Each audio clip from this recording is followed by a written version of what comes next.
Hi, this is David Day from Classic Car Buyer UK.co.uk. This is a Hillman Avenger, about a 1973 vintage. It's been stored in a lockup for about 20 years or more. We're going to try and get it going today, and I'll give you a little running commentary.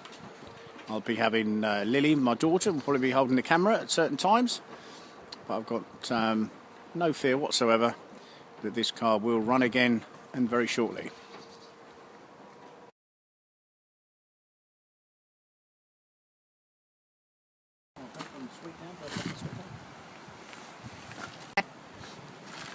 So just get the bonnet up. I have actually just placed a battery here, and I've took the distributor cap off. Just have a look inside. You can see it's nice and clean in there. The points here, you can see they're quite corroded. We're going to need to clean those up a little bit. One of the first things you should do when a car's not run for a long time is see if the engine turns over freely. So I'm going to do that now. I've not done it yet. As you can see, it's all rusty on the pulleys. So let's have a look. Well, we've turned a little bit. You need to go right the way round, which is what I'm doing, to make sure none of the valves in the engine are stuck down. Sometimes they stick down, and if you just put a battery on it and turn the key, you'll snap the valves off and end up having to rebuild the engine. Well, this has got a Strongberg carburetor on it here. There's a diaphragm in there which we're going to have a little look in before we go any further on the run-in. But one of the other important things you need to do, you need to check the water. As we can see, there's some nice clean water in there, no antifreeze, which is a little bit dangerous storing cars with no antifreeze. And we'll check the oil. And you can see we've got plenty of oil in there. It's actually, although it probably looks dark on the film, it's actually not a bad colour. We'll probably run it for a very short time, and then drain the oil out and give it a new filter. So we'll come back in a couple of minutes when I've got the carburetor apart. Okay, go. And I'm just taking the last screw out of here, and we'll have a look, see what's inside.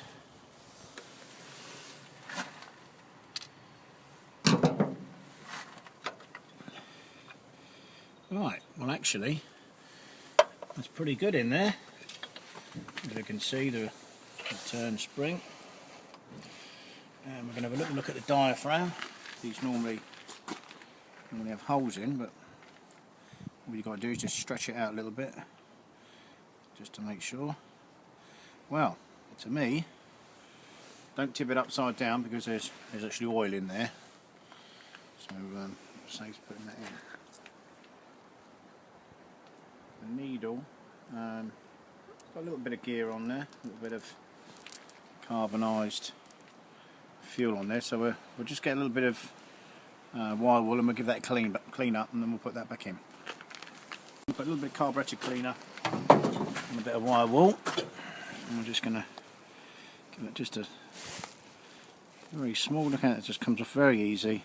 Very lucky on this particular occasion. Sometimes the fuel goes to almost Marmite type substance. I'll give that a bit of a clean up as well.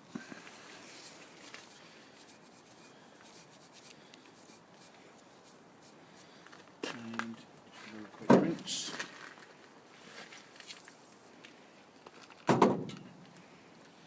And that's looking pretty good. Right, when you put these diaphragms back in, there's a tiny little bit that's a bit lower there, and that lines up with a little cutaway in the top of the carburetor. Let's stick a little bit of that just in there. Now remember, we're just getting this car going. We're not doing a full restoration on it. If you were, you would probably take the carburetor apart and put it in some kind of cleaning fluid overnight. That's gone in nicely. But that's not what we're doing here today. Okay. Right, remember to put the spring back in. And top of the carburetor back on. making sure that you don't catch the spring, down to one side. That just pushes on firmly. Okay, come back in a minute and we'll do something else. What we're going to do now is I've already turned the ignition on and we're going to connect the battery up. The reason I've turned ignition on, because if the car has an electrical fault, there'll be a massive great flash at the battery and we can quickly disconnect it, as opposed to bolting the battery on securely, turning ignition on and burning the wiring loom out. You never know, as I say, this car's been stationary for decades. You don't know, some mice or a rat maybe in some of the wiring. So I'm going to put the positive on first. Just going to push it on because it's tapered, and as we can see there's no spark there whatsoever, and the reason for that no spark is because the contacts aren't actually making contact. So I'm going to push that on tight as well. In fact, we might need to get a little screw for that, so I'm just going to put a screw in that and we'll come back to that in a second. Okay, what I'm going to do now is just turn the engine so that the points, you can see the points opening and closing, but there's no spark there. In an ideal world, I'd have a new set of points in my pocket. I'd quickly fit them and away we go. But as I said earlier on in the video, we're merely getting this car going at this stage. So I'm going to take a little file and a screwdriver. I'm going to disconnect the battery first, and I'm going to just clean up in between the points.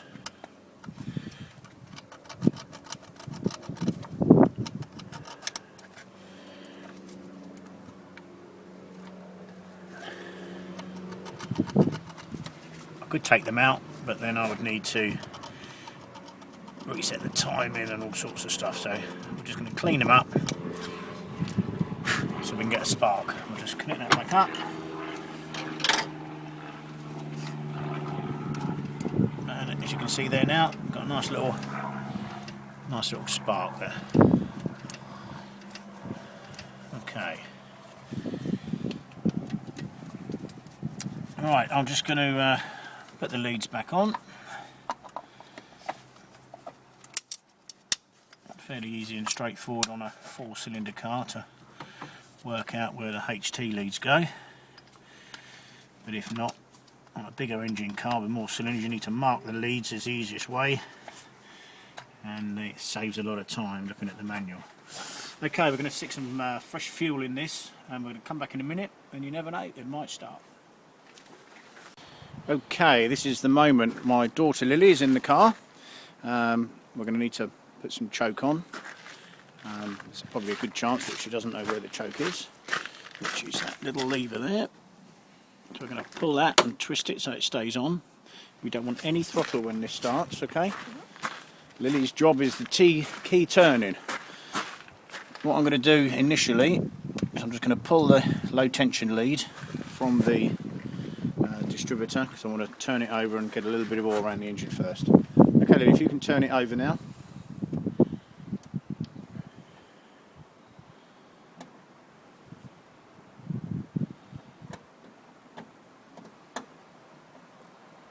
Seem to have a little bit of a malfunction going on here in the turning over stages. Okay. Oh, that way. That is the way. Okay, let's see what happens to this thing, just to show we're not teasing you all. I don't know if you can see that, there's cobwebs all over that. Okay, see if it spins over. Ready? Yep. Oh, look at that. And again. Right, what we're hoping to see is the oil light, which is that one on the right hand side, go out. So if we can just turn it over. And again.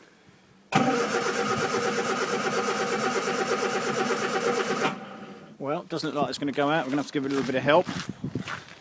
It's obviously quite dry. You purists will probably be saying I should do more investigations, but okay Lily, see if it'll go.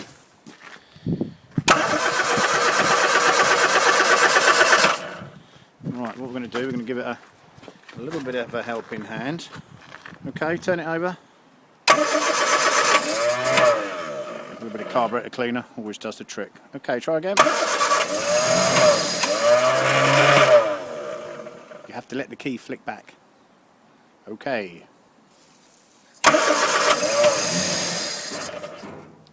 Well, we've probably got to get the fuel up, so keep going, Lily. It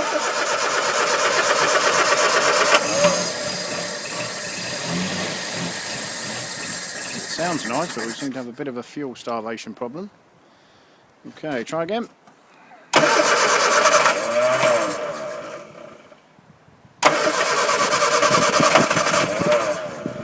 And again, a little bit of throttle.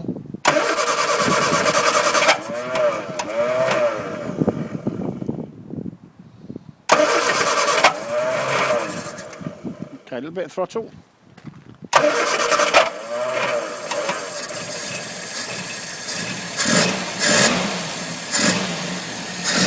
Very, very.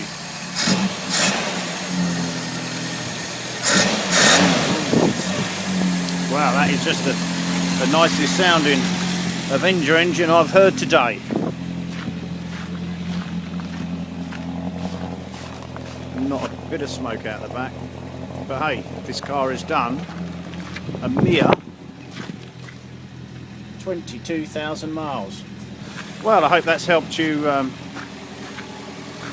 in a quest to get an old car going. My name's David Day. Thanks for watching.